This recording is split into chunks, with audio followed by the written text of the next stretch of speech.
Nous faisons escale à Avoise, petit village de 600 habitants à 40 km au sud-ouest du Mans. Ici, nous allons rencontrer Jean-Michel qui a créé il y a 6 ans le camping, l'œil dans le rétro. Et puis au cours de notre balade, nous croiserons Claude qui est né ici et celui de Daniel qui 12 ans durant a été le premier adjoint de ce village plein de charme situé au bord de la Sarthe. Toutes mes caravanes sont les plus anciennes du début des années 60 et les plus récentes vont être tout début des années 70, ça doit être 1972 la plus récente que j'ai.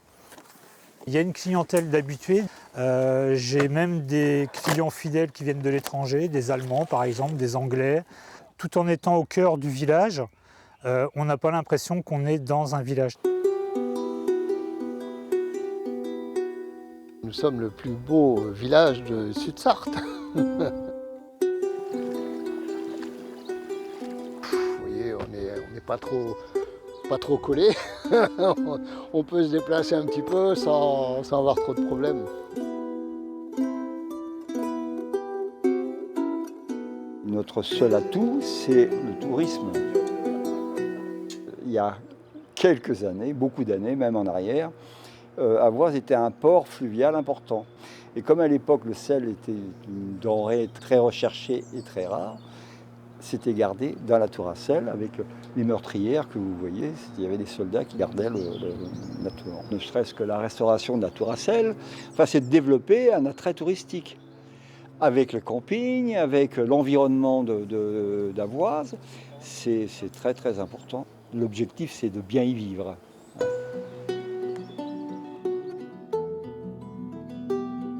Le village d'Avoise, c'est aussi un château, le château de Daubert, juste derrière moi, sur une base 14e. Cette merveille architecturale s'est élancée au 18e. Et ce château, il est unique pour une raison toute simple, c'est que dans son parc se trouve un aqueduc. Il était en ruine il y a 10 ans. C'est un promeneur qui l'a redécouvert, Claude, et qui a impulsé sa restauration.